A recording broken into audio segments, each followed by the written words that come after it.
Alright, welcome to Just Magic the Gathering. I was, at this point, just looking to do a little bit of my grind. White and white, that works well. Allows me to get back to just my token deck. I'm hoping for a couple quick games and have about 20-25 minutes here. So, looking for a little bit of R&R. Great Ruby Dragon. Not the greatest. Depending on how it plays, though. Definitely don't mind the looks of it. He's playing blue with the anti-counter. Blue-black. Assuming control. The Void Call Devotee with haste? No blocks.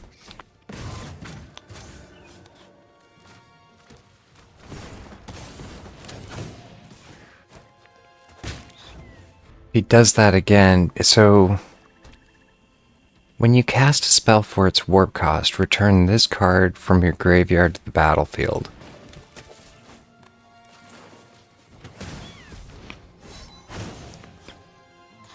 I could use more mana. I was hoping for another one to get my Spirited Simulacrum up.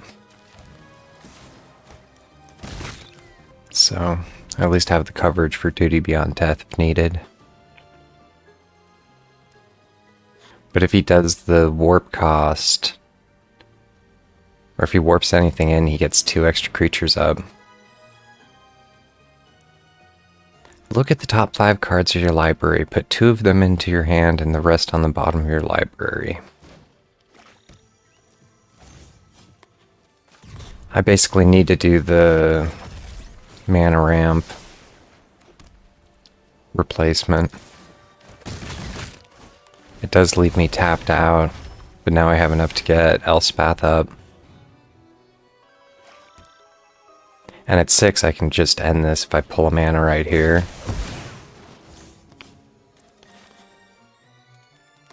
So, options. If I do the Caretaker's Talent, that's basically all I can do. But now I have the card draw down. And it comes in with haste too. With the Fear of Ridicule out. So here, if I do Elspeth, that basically breaks me. Anything basically breaks me at this point.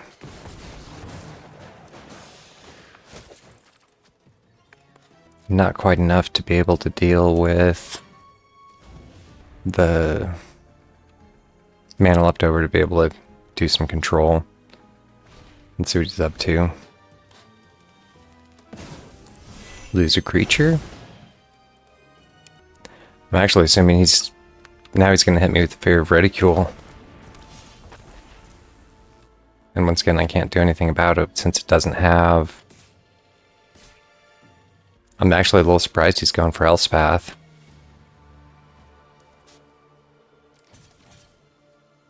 The thing is, because when he warps it in, it can now come with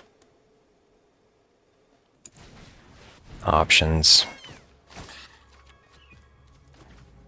All my creatures get +1/+1, or go for more. I need to go wider.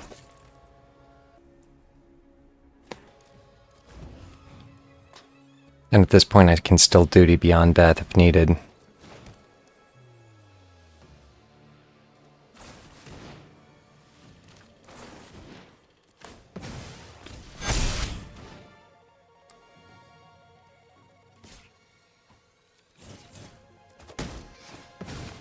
Not quite sure what he's up to there. Can I actually finish this?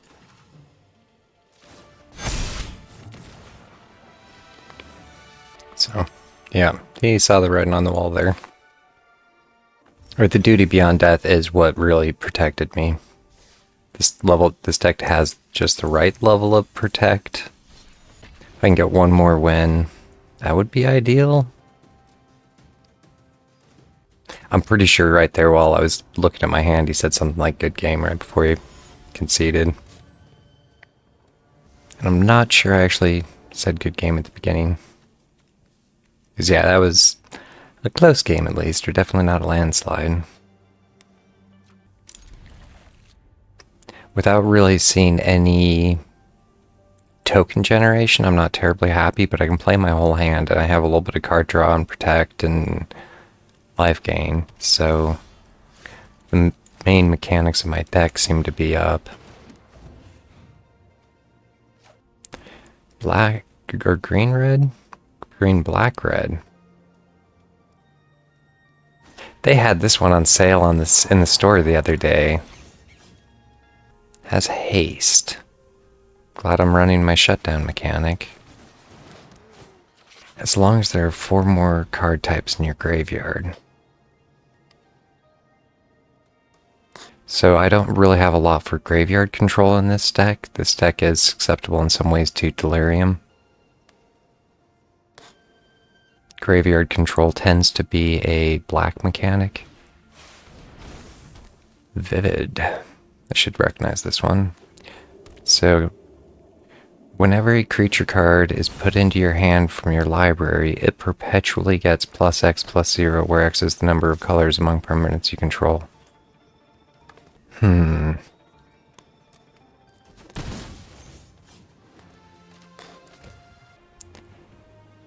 If I do the Caretaker's Talent, it's basically my card draw. I am definitely running a little behind here. But now my Cat Collector will at least get me card draw. I was wondering if I should have done my Helpful Hunter and Authority of Councils as opposed to my Caretaker's Talent.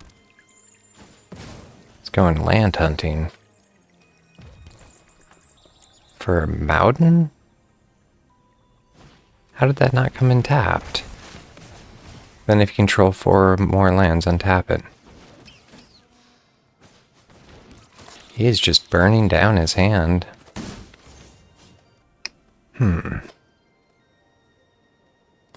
Here, I don't have enough to be able to do both. If I do the Cat Collector, it'll get me the token and the card draw. Which was not necessarily what I was hoping for. And that allows double... Oh, get to deal damage directly. So, I might be starting to get overran here. I need access to mana. That's a 4/3.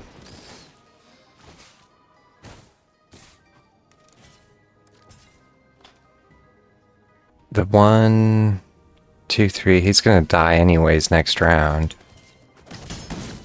Would have protected me for 1 mana.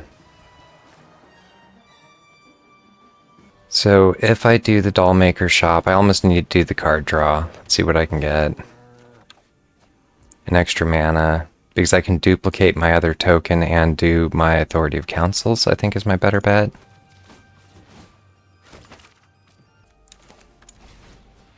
Alright. And I should have taken the block there. I didn't realize you went through without dying. 4/3. I could have left 1 untapped for...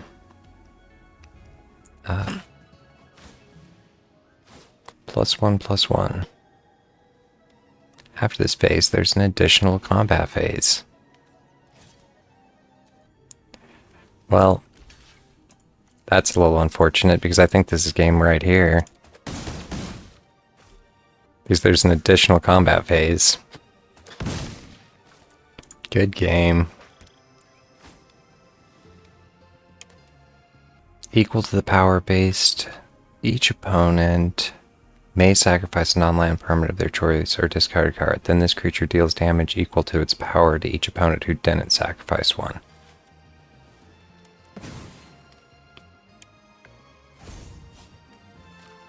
And at 5, I can't actually get around this. I was trying to figure out how best I could even heal. Yeah, because there's no way I can get around this.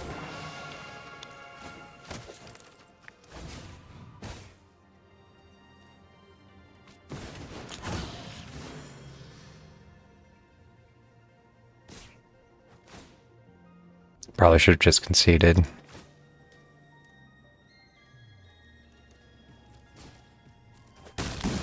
The fear of missing out. I don't know, in a way I almost stalled there a little on the lands. I was trying to figure out what I might have been able to do differently. Either way, it was a good game. I'd still have, if I can get one more quick game in, I do need to get my 2 wins, or at this point I'm probably not even going to make my ring this week. Especially if I don't try to push it a little bit.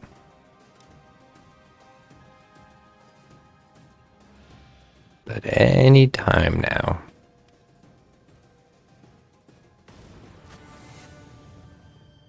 Styro. Not terrible, but going back to more depends on what I can draw. And the one thing about this deck is that it's pretty consistent, I think, for its draw. And the Healer Hawk is just a flying with lifelink. It pairs really well with the Pride Mate. It's like whenever you gain life, you get +1/+1 counters. I was wondering if I should have looked for the Void, potentially. This allows all other angels to come in stronger.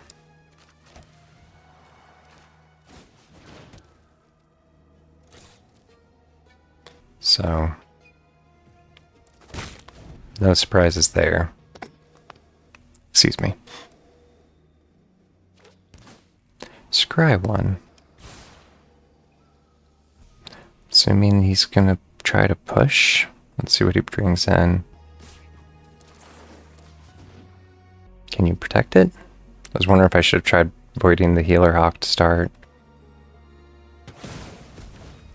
I could go for both voids.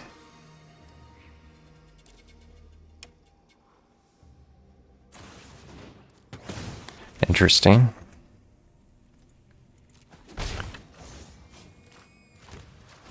Go for the cat collector. Depending on what he does here. All other birds.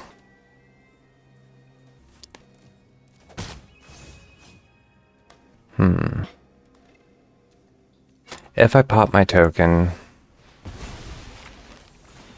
that'll give me my kitty. I can do the Authority of Councils and push. I doubt he's going to name the Defender.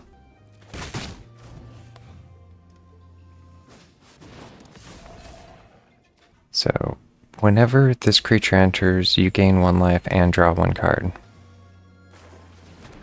Flash and Flying, I'm not sure why I would have not played that on... And there, I got my lifelink out. Because now everything's going to auto-generate me more kitty tokens. Static Snare. Bye-bye, Caracal. It's okay, because I have my lifelink kitties that'll keep generating me more kitties, even though they're 1/1s. Pretty sure this is my game.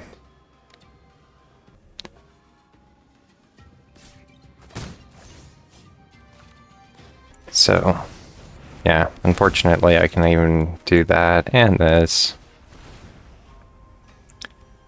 To get 1/1 counters on all my stuff.